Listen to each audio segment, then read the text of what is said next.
oh my god. No, I'm just, how goes it?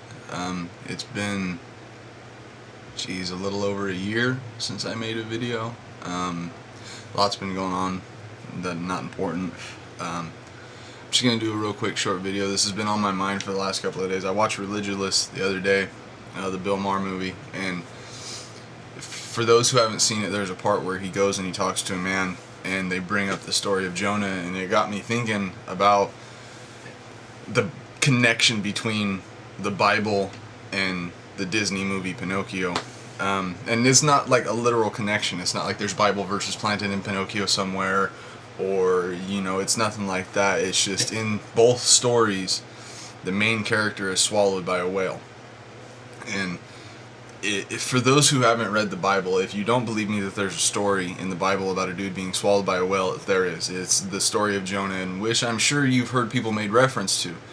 You know, the story is often regarded as, you know, a story about a man being tested by God, about his faith and his strength of faith. At least that's how I take it. So just one second, bear with me here.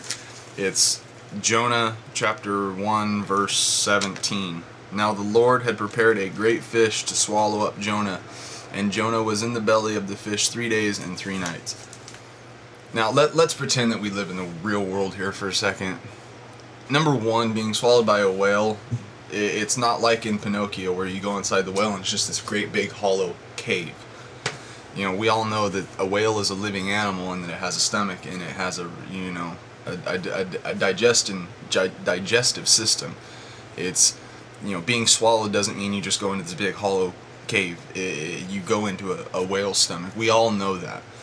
And I want to assume that the men who wrote the Bible meant this as a metaphor of some kind. That's my hope. I doubt it, because that's not the craziest shit in here. We all know that. It really bothers me that I've heard people reference this story, not just on like movies like Religious.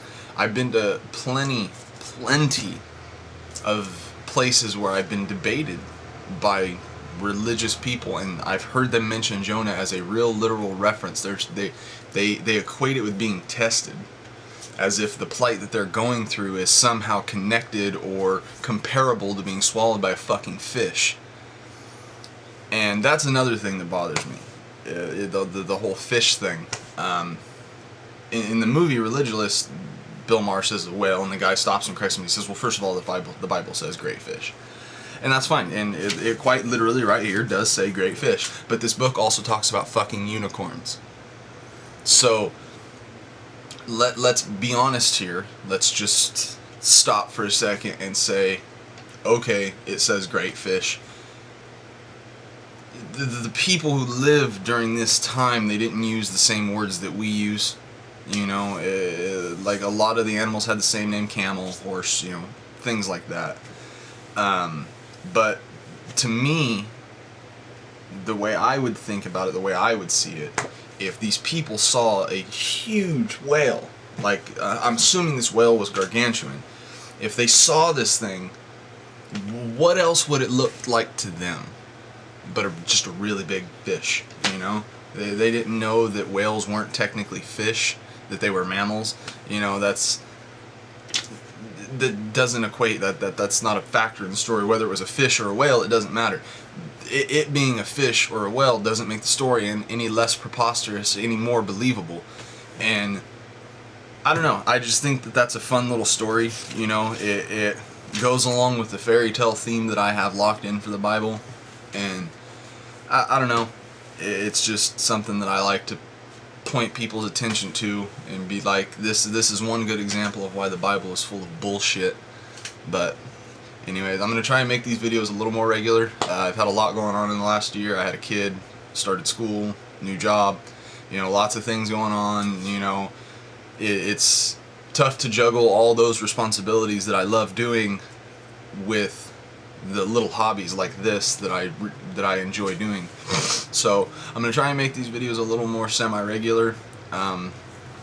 If I can, I apologize. I'll pop in and make one whenever I can. I'm not saying it's going to be anything like once every week. just bear with me. Anyone out there who has kids knows it's, you know, it's time consuming, but it's fun.